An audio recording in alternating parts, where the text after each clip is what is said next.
बैठिए जी, बैठिए। आइए। Thank you. इससे पहले कि ऑडियंस आपसे कुछ क्वेश्चंस पूछे, मेरे माइंड में एक क्वेश्चन आ रहा है। आईएएस में कितने लोग हैं जो हर साल उसके लिए अपीयर करते हैं? 5 से 6 लाख के आसपास। और सीट्स कितनी है? 1000 अप्रोक्सीमेटली। तो जिनका हो जाता है उनके बारे में तो सब बात करते हैं, जिनका नहीं होता है, जिन्होंने पूरी जान लगाई और जिनका नहीं हुआ, उनका क्या होता है? उनके रिश्तेदार उनकी चिंता करते हैं। वो फिर उनकी चिंता करते हैं। नहीं, मैं आ रहा हूं, मैं आपके क्वेश्चन पे आ रहा हूं। ये पॉइंट इंटरेस्टिंग है, मैं समझना चाहूंगा कैसे। मैं बताऊं। हाँ। मैं दोनों मुद्दों पे बता। हम सब हारने से डरते हैं, और मजेदार बात है कि वो डर हमारी हार की वजह बनता है। 98% केसेस में हारने से क्यों डरते हैं? क्योंकि हम जानते हैं अगर हम हारेंगे तो वो जो पीछे 3 लोग बैठे हैं ना, रिश्तेदार, रिलेटिव्स और फ्रेंड, वो जीने नहीं देंगे। आप जब भी आईएएस की तैयारी करें, पहला अटेम्प्ट आपका सीरियस अटेम्प्ट होना चाहिए। आपने तैयारी किया, बेसिक्स तैयार किए, आपने एडवांस कोर्स तैयार किया, आपने कम से कम मेंस के 1000 आंसर्स लिखे हैं और मिनिमम 10,000 प्रीलिम्स के क्वेश्चंस आप सॉल्व कर चुके हैं, तब आप एग्जाम देने जाइए। सिर्फ एक अटेम्प्ट दीजिए। जिसने भी पहला अटेम्प्ट सीरियस दिया उसको दोबारा तैयारी नहीं करनी पड़ती, रिवीजन करना पड़ता है। भाई आप देखो ना, जितने सारे सेलेक्ट लड़के होते हैं उसमें बहुत सारे नौकरी कर रहे होते हैं, जॉब कर रहे होते हैं। कुछ लोग मुझसे पूछते हैं सर जॉब करते वक्त तैयारी हो सकती है? नहीं, जॉब करते वक्त तैयारी तो नहीं हो सकती, जॉब करते वक्त रिवीजन हो सकता है। 3 hours per day, 4 hours per day. तो मेरी एडवाइस ये है, क्योंकि ये एक बहुत रिस्की खेल है ये। मैं खुद ही बाहर हुआ और फिर मैं कितने लोगों को देखता हूं जो 5-5, 6-6 अटेम्प्ट के बाद बाहर होते हैं। तो जिनको भी इस गेम में शामिल होना है, एक अटेम्प्ट सीरियसली आपका होता है, बहुत अच्छा है। आपको मैक्सिमम रिस्क लेना है तो आप 2 ले लो, उसके बाद अपना काम शुरू करो जो आपका सेकंड लाइन थॉट था। कोई लॉयर बनना चाहता है, कोई मेडिकल लाइन में जाना चाहता है, कोई मतलब जो भी आप एंटरप्रेन्योर बनना चाहते हैं आप करो, लेकिन अपने वो रिवीजन वाले 4 आवर बचा के रखो। आपने कितने अटेम्प्ट्स दिए थे सर? 4 अटेम्प्ट्स आपने दिए थे। और आपने कहीं से कोचिंग ली थी, यानी लाखों रुपए दिए थे कोचिंग में? नहीं, तब लाखों नहीं थे, तब हजारों थे। अच्छा, हजारों रुपए आपने खर्च करे थे और आप एक मिडिल क्लास बैकग्राउंड से थे। तो टोटल 4 साल में आपका कितना पैसा लग गया होगा? रहना, खाना, पीना, और आपने तो पूरी तैयारी करी होगी, साथ में कुछ और नहीं किया होगा? I think so. कुछ नहीं किया, बिल्कुल। तो कितना आपका 4 साल में अच्छा खासा पैसा? 5-6 लाख रुपए लगे। 5-6 लाख रुपए उस समय लगे। आज के समय पे अगर किसी को कोचिंग लेनी है तो आई थिंक इससे 3-4 गुना, 5 गुना आराम से लगेगा। आराम से लगेगा। तो 15-20 लाख रुपए उस इंसान का लग गया, और वो है एक मिडिल क्लास बैकग्राउंड से। अब वो कहीं ऐसा तो नहीं कि वो ना यहाँ करा ना वहां करा 4-5 साल बाद? हाँ, वही मैंने कहा कि अब आप, जब हमारे समय तो ठीक था, अब आप रिस्क पूरा नहीं ले सकते। You have to be cautious. अब इनको कॉशियस होना पड़ेगा कि ठीक है, जैसे बड़े सारे लड़के क्या करते हैं, वो 1-2 अटेम्प्ट ऐसे ही देते हैं। अब तो इनके पास 6 अटेम्प्ट है, ओबीसी हैं तो और ज़्यादा है, SC ST हैं तो और ज़्यादा है। और मैं कहूँगा आप किसी भी कैटेगरी से आते हैं, आप 2 अटेम्प्ट से ज़्यादा कभी मत मानिए। ये पॉइंट बहुत अच्छा है कि आइडियली आपको अपने माइंड में ये रखना है कि एक ही अटेम्प्ट है मेरे पास में, मैक्सिमम अगर आपकी फैमिली अफोर्ड कर सकती है तो 2 अटेम्प्ट है। उसके बाद में अपने काम पे ध्यान देना है और इसको एज ए रिवीजन की तरह देखना है, मतलब इसको साथ साथ में चलाना है। ये नहीं कि अपने 5 साल या 6 साल लाइफ के सारे यही निकाल दिए और सारा पैसा घर वालों का लगा दिया, या उन्होंने खेत बेच दिया या लोन ले लिया। ऐसी बहुत कहानियां मैंने सुनी है सर लोगों की, और बहुत ही दर्द होता है ऐसी कहानियां देख करके। ऐसे लोगों की जो कहानियां हैं वो उसको सुन करके बहुत ही बुरा लगता है अंदर से। चलिए आगे बढ़ते हैं जी। Sir, I wanted to ask how to fight the basically fear that we feel. Like there are lot many fears that we face, not only in studies but in each aspect of life. There is some kind of fear. How to fight that? How to come back? How to have that courage in life? Fear बड़ी प्यारी चीज है। हमने कुछ words को बड़ा negative बना लिया है। जैसे अब बच्चा है 2 साल का, उसको तो फियर होता नहीं, उसे कुछ पता नहीं, उसने कोबरा देखा जाके पकड़ लिया। वो तो बाद में घर वालों ने देखा तो पता चला कि भैया कोबरा पकड़ के घूम रहा है। लेकिन हम बड़े हो गए ना, अब हम कोबरा देखेंगे तो वो हमारी बॉडी की जो मैकेनिज्म है वो हमें वार्न करेगी, अलर्ट करेगी। That is natural fear. वो अच्छी चीज है। जिस चीज की आप बात कर रहे हो वो फियर नहीं है, वो ओवर थिंकिंग है। आज का जो युवा है वो फियर से परेशान नहीं है, वो ओवर थिंकिंग से परेशान है। अब ये ओवर थिंकिंग क्यों है, उस फैक्टर पे आते हैं। ओवर थिंकिंग की वजह क्या है? ओवर थिंकिंग की वजह यह है कि आज का समाज इतना एक्सपैंड कर चुका है। You are outside your house, तुमको तुम्हारी दोस्त मिल गई कि मैं कल लंदन से आई, क्या लाइफ है लंदन में यार, और मैं तो ये कर रही वो कर रही। आपको लगा हम ही पागल हैं यार, आईएएस की तैयारी कर रहे हैं। फिर शाम को किसी फ्रेंड का फोन आ गया कि मैं तो अब ऑस्ट्रेलिया जा रही हूँ, मैं तो वहीं सेटल हो जाऊंगी। 90s में हमारे पास इतने स्कोप नहीं थे। हमारी जो लाइफ थी वहां ओवर थिंकिंग इसलिए नहीं थी, आपने भी सर देखा होगा, क्योंकि हमारे पास इतने स्कोप नहीं थे। आज तुम्हारी जनरेशन में यू हैव मल्टीपल फील्ड्स, मतलब इतने सारे फील्ड्स ओपन है। तो जब तुम घूम के चारों तरफ देखते हो और तुम देखते हो कि तुम्हारे ही साथ के लोग बड़ी सारी फील्ड में एक्सेल कर रहे हैं, काम कर रहे हैं, अर्न कर रहे हैं, तो तुम्हारा दिमाग भागना शुरू करता है। फिर क्या होता है, हमारे पेरेंट्स हमसे ज्यादा ओवर थिंकिंग करते हैं, क्योंकि बड़े हमको लेकर कॉशियस होते हैं। हाँ। एक हमने ओवर थिंकिंग की, हम अपना संभाल लें किसी तरह। हम घर के अंदर गए, मम्मी रो रही है कि वो निशा मिली थी, 20 लाख का पैकेज है उसका। दूसरा प्रेशर तुम्हारे ऊपर आ गया। ये जो प्रेशर्स हम मल्टीपल फेस करते हैं, तो एक तुम्हारा प्रेशर, एक माँ बाप का प्रेशर। पता लगा बुआ जी ने रात में फोन कर दिया, क्या कर रही हो जी? तुम सारे लोग प्रेशर से लड़ रहे हो इस वक्त, मल्टीपल फ्रंट पे। ये कोई फियर वुअर नहीं है। ये प्रेशर दूर कैसे होगा, इस पे थोड़ी सी बात कर ले। जहां इंटरनल ताकत है वहां कॉन्फिडेंस है। आज का युवा क्या कर रहा है? बादाम का तेल लगा रहा है, बादाम की क्रीम लगा रहा है, बादाम का साबुन लगा रहा है, खा रहा गुटखा।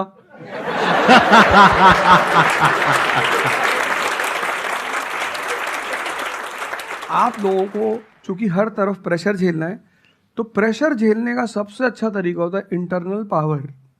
तभी तो मैं जहां भी जाता हूं एक चीज रिपीट करता हूं, योगा करो, ध्यान करो।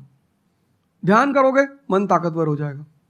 सर, आपने जैसे कि अभी बोला कि मेंटल स्टेट के लिए एक्सरसाइज करो, योगा करो। तो पहले तो मैं फिजियोथेरेपिस्ट हूँ, ठीक है। मैं सुबह से मतलब योगा एक्सरसाइज है मेरा डेली रूटीन है, करना भी और कराना भी। उसके बाद भी at the end of the day मैं डिप्रेस हो जाती हूँ। ये नहीं कि मन नहीं लगता, इस चीज़ में ही मन लगता है, फैमिली से भी पूरा मन लगता है, ठीक है। उसके बाद भी end of the day depress हो जाती हूँ। तो उसको डिप्रेशन कैसे कम करी जाए? हम किसके साथ रहते हैं वो बहुत इंपॉर्टेंट है। मेरे एक दोस्त मेरे साथ आ रहे थे आज से करीब 7-8 साल पहले, धौला कुआं से।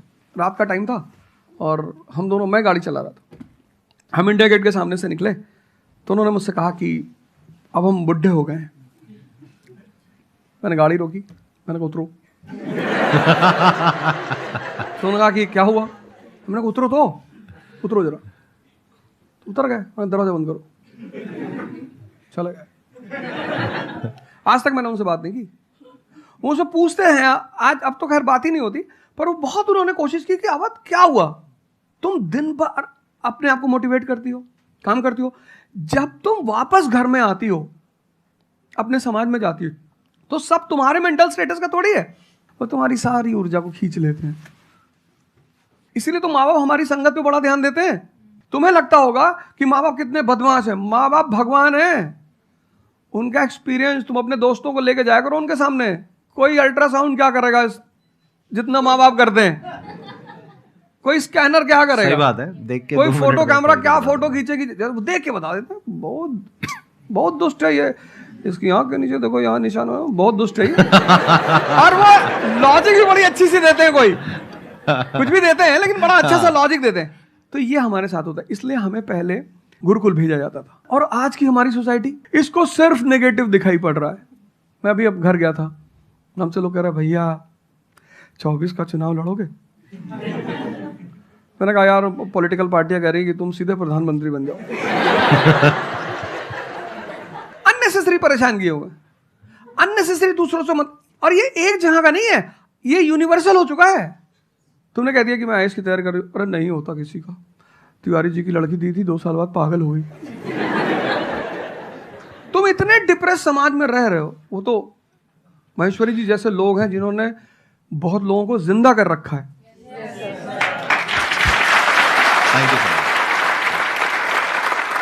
जब आपको कोई सहारा नहीं होता, आपने टाइप किया संदीप महेश्वरी, एक वीडियो आ गया, आप रिलैक्स हो गए। जब आप इन्हें सुनते हो तो आपका टेम्परेचर हाई होता है। तो एक ही आदमी को आप सुनते हो ना जिससे टेम्परेचर हाई हुआ, हमको सुन लिया कुछ ज्यादा ही हाई हो गया। लेकिन 2 लोगों को छोड़ दो, 3 लोगों को छोड़ दो, 4 लोगों को, ऐसे 10-12 लोग हिंदुस्तान में है, पॉपुलेशन 1 बिलियन 50 करोड़।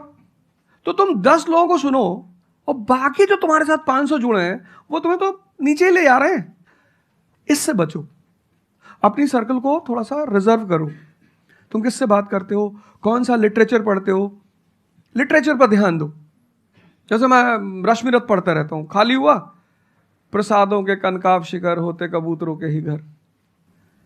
ये जो बड़े बड़े मकान हैं, कभी किसी बाज को यहां रहते हुए देखा? कबूतर रहते हैं। क्या लाइन है, प्रसादों के कनकाब शिखर, कितने मतलब महलों के जो बड़े बड़े शिखर उसमें सिर्फ कबूतर रहते हैं। प्रसादों के कनकाब शिखर होते कबूतरों के ही घर, महलों में गरुड़ न रहता है, कंचन पर कभी न सोता। कंचन मतलब सोना। लग्जरी नहीं चाहिए। तुम लोग इतनी लग्जरी चाहते हो, लग्जरी आदमी को मेंटली कमजोर बनाती है। मैं आश्रम में था, मैंने ज्यादा खाना खा लिया। मेरा एक नियम है, नो एक्सरसाइज नो फूड। मतलब अगर मैं एक्सरसाइज नहीं करूंगा तो मैं खाना नहीं खाऊंगा। वहां एक बाबा जी, वो प्रेम में उन्होंने घी पे घी डालते चले, मैंने खा लो। फिर वो हुआ कि भाई यहाँ घूमेंगे, चारों तरफ जंगल है, डरा दिया इन लोगों ने। एक बार एक भालू एक आदमी की टांग काट के ले गया। अरे मैंने कहा आज कोई भालू वालू नहीं आएगा, मैं जाऊंगा। फिर मैंने 4-5 लोगों को तैयार किया अपने साथ, उनको थोड़ा मोटिवेट किया कि जंगल में घूमने से ऑक्सीजन लेवल बढ़ता है। वो लोग भी तैयार हो गए कि चलो। तो हमारे साथ एक साहब अमेरिका से आए हुए थे, वो भी वॉक करने निकले, बोले हम भी चलेंगे। मैंने कहा भाई साहब क्यों जा रहे हो? कहते हम भी चलेंगे। मैं उनका नाम नहीं लूंगा। 1 किलोमीटर के बाद उन्होंने मुझसे कहा मेरे बैग में यहाँ बहुत पेन हो रहा है। 1 किलोमीटर। तुम लोगों ने पता है अपने आप को कष्ट देना छोड़ दिया है। You are dying for luxury, you have become weak physically and mentally. थोड़ा थोड़ा सा कष्ट दो अपने आप को, थोड़ा टेम्परेचर हाई रखो, थोड़ा बड़े टेम्परेचर वालों के साथ रहो। हमने अपने आप को कष्ट, हम कौन सी नॉवेल पढ़ रहे हैं? Half girlfriend. अच्छी है, अच्छी है, अच्छी, मैं ये नहीं कह रहा हूं, मैं कुछ बोल देता हूं। अच्छी है मतलब आपने पढ़ी है।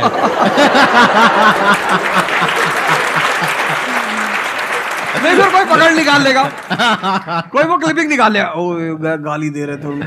नहीं, आपने बहुत सारी गलतियां कर दी, आपकी जनरेशन ने अपने को कष्ट देना छोड़ दिया। हाँ। आप पढ़िए बड़े बड़े लोगों, अंबेडकर को पढ़ो, उनका जीवन संघर्षों का, प्रभु राम का जीवन पढ़ो। ये सब संघर्ष, ये सब लोग हैं जिन्होंने जीवन में लड़ाइयां लड़ी हैं। आपने उनको साइडलाइन कर दिया।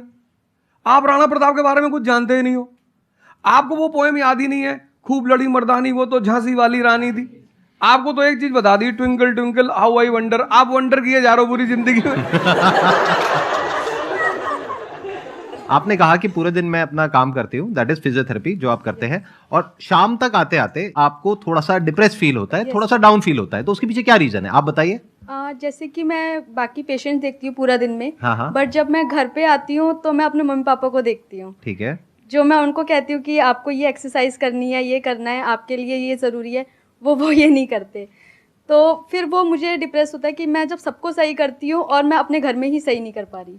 आप सबको सही नहीं करते हो, आप उन लोगों को सही करते हो जो आपके पास आते हैं। हाँ एग्जैक्टली। तो अगर आपके पेरेंट्स सही नहीं होना चाहते हैं तो उनको कौन सही करेगा?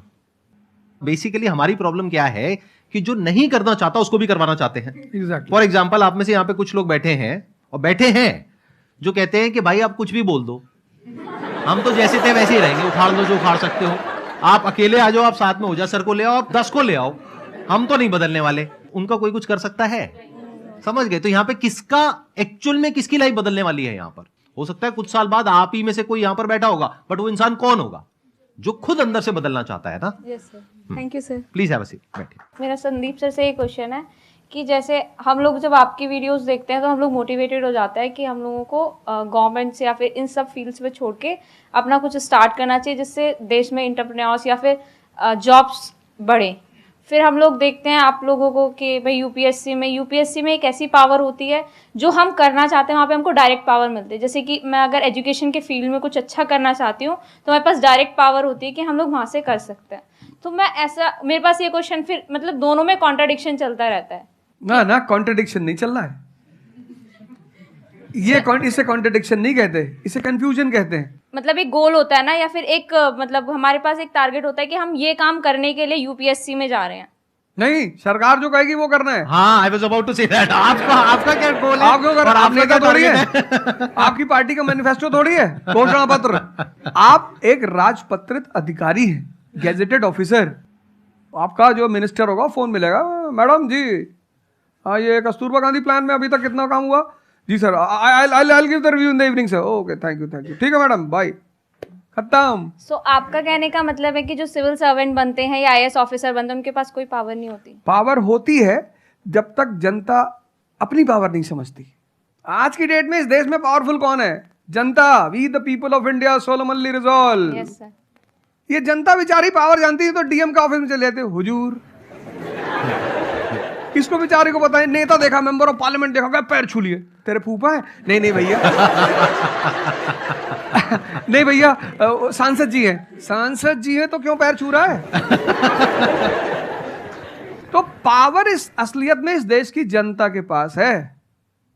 चूंकि वो जानती नहीं है इसलिए तुमको इनके पास इनको काम करने का अधिकार है। ये है the right to work, the right to implement. लेकिन चूंकि जनता अपने अधिकार को नहीं जानती तो तुम्हें दूर से दिखाई पड़ता है कि अरे आप बेटा कंफ्यूजन से बाहर आओ, ठीक है? और ग्लैमर मत देखो। आप बेसिकली पावर नहीं देख रहे हो, आप ग्लैमर देख रहे हो। आपको जो करना है उसको डिसाइड कर लो आप, और उस रास्ते पे आगे बढ़ो कि आप कल किसी भी फील्ड के मुकेश अंबानी बन जाओ, अडानी बन जाओ, वॉरेन बफेट बन जाओ, बिल गेट्स बन जाओ। इस रास्ते पे जाओ। Thank you sir. मैं यहाँ पे थोड़ा सा ऐड करता हूँ कि जो आपने बोला ना कि ये कॉन्ट्रडिक्शन है, सबसे पहले तो जो सर ने बोला कि ये कोई कॉन्ट्रडिक्शन नहीं है, ये कंफ्यूजन है, बिल्कुल सही बात है। अब कंफ्यूजन क्या है, उसकी जड़ क्या है? आप क्या कर रहे हो? आप बस हम लोगों की बातें सुन रहे हो। यहां से मैंने कुछ बोला, इन्होंने कुछ बोला, दोनों अलग अलग स्टैंड पॉइंट है। मतलब इस दुनिया में आर्ट्स भी है, साइंस भी है, कॉमर्स भी है। अब आप कहोगे अब तीनों में कॉन्ट्रडिक्शन है। अरे कॉन्ट्रडिक्शन नहीं है, अलग अलग लोगों के लिए अलग अलग स्ट्रीम्स है। डिपेंड्स अपॉन कि आपकी प्रेफरेंस क्या है, आपकी प्रायोरिटीज क्या है। तो आपको तीन चीजें देखनी पड़ेंगी, एक अपना पास्ट, अपना प्रेजेंट और अपना फ्यूचर। कि पास्ट में आपने कैसा परफॉर्म किया है। अगर आप पढ़ाई में बहुत अच्छे रहे हो तो आपको क्लियर नजर आएगा कि अच्छा मुझे पढ़ाई से रिलेटेड कुछ करना है, तो वहां से रास्ता क्लियर हो जाता है। बट अगर आपके दिमाग में 24 घंटे बिजनेस आइडियाज घूमते रहते हैं, जहां भी जाते हो वहां पे गोलगप्पे खा रहे होते हो, आपके दिमाग में चल रहा होता है अबे इतने पैसे ले लिए, उसमें से इतने का गोलगप्पा, इतने का पानी है, पानी तो इतना फ्री होता है, मेरे से लिया 20 रुपए, ये तो 5 रुपए का काम है, तो 15 रुपए इसके पास में गए, कितने लोगों ने एक दिन में खा लिए, इतने पैसे कमा लिए, व्हाटएवर। अगर इस तरह का आपका माइंडसेट है तो वहां पे एंटरप्रेन्योरशिप, स्टार्टअप, इन सब चीजों का बेनिफिट है। तो हर रास्ता हर एक के लिए नहीं होता है। तो ये आपको कैसे समझ आएगा? अपने पास्ट को देख करके। दूसरा, अपने प्रेजेंट को देखो कि आपके पास में क्या रिसोर्सेज हैं। सोचने से क्या होता है, आपको ये भी तो देखना पड़ेगा आपके पास में क्या रिसोर्सेज हैं। उसके बेस पर आप सोच सकते हो ना। कल को आप कहो कि मैं एक टेलीकॉम कंपनी लॉन्च करूंगी जो कि जियो को कंपटीशन देगी, ठीक है, सोच लो। कुछ नहीं होगा। क्या है पीछे, बैकग्राउंड क्या है, आपके पास में क्या रिसोर्सेज हैं, how are you going to compete. तो आप फालतू में कुछ भी सोच रहे हो ना। तो यहां पे कॉन्ट्रडिक्शन क्या है, कंफ्यूजन क्या है? कुछ भी नहीं। तो जब आपके रिसोर्सेज ही आपको अलाउ नहीं कर रहे वो करने के लिए, तो सोच क्यों रहे हो? तीसरा, फ्यूचर में आप अपने लिए कैसी लाइफ चाहते हो। जैसे सर ने कहा कि पावर नहीं मिलती है वहां पे सर्व करना होता है। इस गलतफहमी से बाहर आ जाओ कि वहां पे पावर मिल जाएगी। पावर तो पूरी की पूरी एक हिरार्की है, जिस हिरार्की में टॉप पर पब्लिक बैठी है एक्चुअल में, वो हमें पता ही नहीं है। हमारे हाथ में पावर है, किसको वोट करना है, किसको पावर में लेकर के आना है। फिर उनकी पावर के अकॉर्डिंग आगे पावर का डिस्ट्रीब्यूशन होता है, पॉलिसीज का डिस्ट्रीब्यूशन होता है, फिर उसको इंप्लीमेंट करना होता है। तो आपको देखना है कि आपको एग्जैक्टली लाइफ में चाहिए क्या है। कि अगर आपका माइंड है बहुत ज्यादा क्रिएटिव, कि आपको हमेशा दिमाग में आइडियाज घूमते रहते हैं कि कुछ अजीब करना है, कुछ अलग करना है, ये करना है, वो करना है, तो फिर वो रास्ता आपके लिए नहीं है। क्योंकि वहां पे आपके पास में पावर नहीं है, रिस्पॉन्सिबिलिटी है। But once you go in the entrepreneurship space, वहां पे रिस्पॉन्सिबिलिटी नहीं है, वहां पे पावर है, पावर टू क्रिएट। अब आपको देखना है कि एट द एज ऑफ 42, 48 आप किसके जैसा बनना चाहते हो। अगर एक टीचर बनना चाहते हो तो ये रास्ता है। उसके अलावा जिन्होंने यूपीएससी को क्रैक किया है उन लोगों का आप लाइफस्टाइल देख सकते हो। वैसे बनना चाहते हो, बहुत बढ़िया। मेरे जैसा बनना चाहते हो, बहुत बढ़िया। किसी और के जैसा बनना चाहते हो, बहुत बढ़िया। बट किस बेस पर? अपनी पर्सनालिटी को देखो ना, क्या लाइन हो रहा है। सर एक्चुअली आपका सेशन देख के मैं पब्लिक स्पीकिंग सीख रहा हूँ। तो कॉन्फिडेंस बढ़ाने के लिए जो आसपास के स्कूल है ना, स्कूल क्लासेस जो है उनके पास मैं जाता हूँ बच्चों को थोड़ा सा ये करने के लिए। तो मैं जाके वहाँ पे रश्मि रथवी सुनाता हूँ, मेरे को आती है थोड़ी थोड़ी। तो मैं वो सुनाता हूँ, छत्रपति शिवाजी महाराज के बारे में सुनाता हूँ।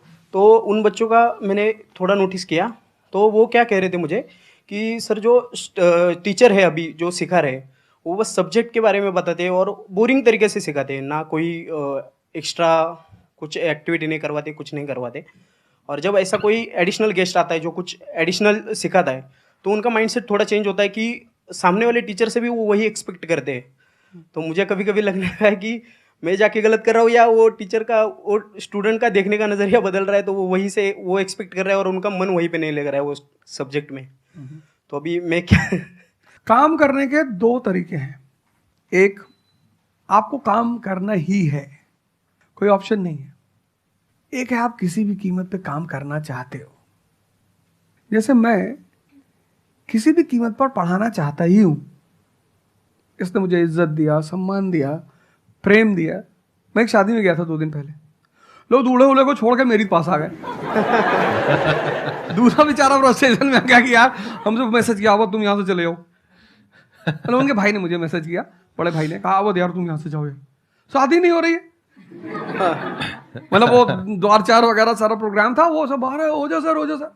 तो हमारा जो देश का शिक्षक है उसके मन में कोई मोटिवेशन नहीं है कि वो क्यों पढ़ाए।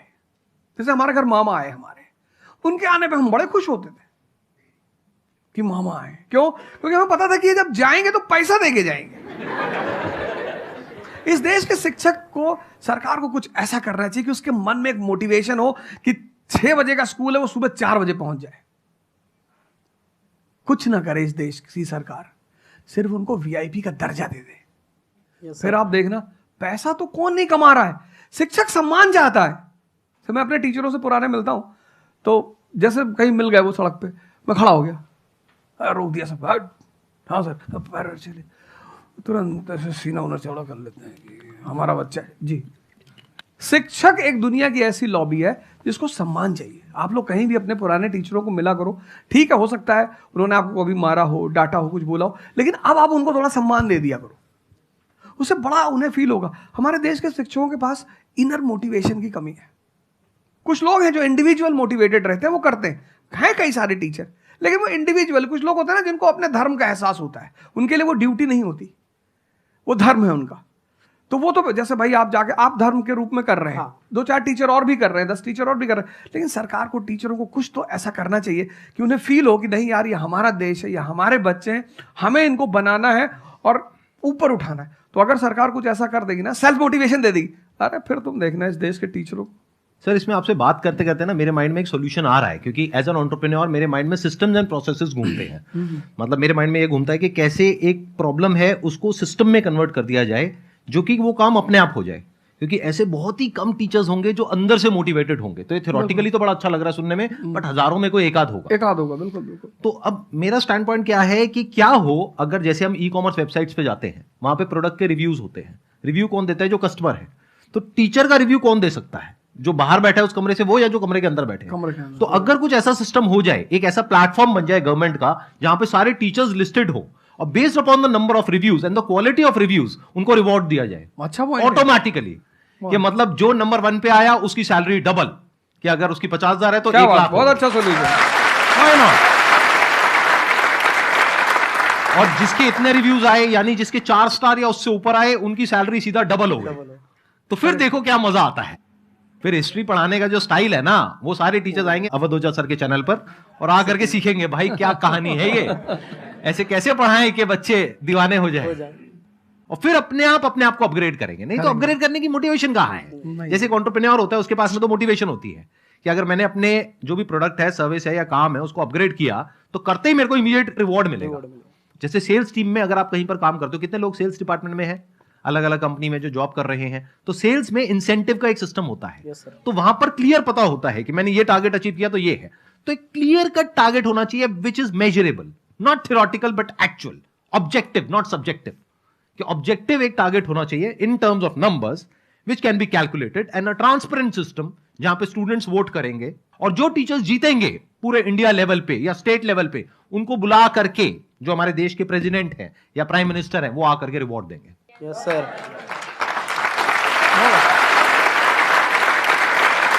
Thank you so much sir आने के लिए यहाँ पर, दिल से धन्यवाद। मुझे बड़ा अच्छा लगा आपसे बात मुझे करके। बहुत अच्छा लगा यहाँ आके। Thank you so much.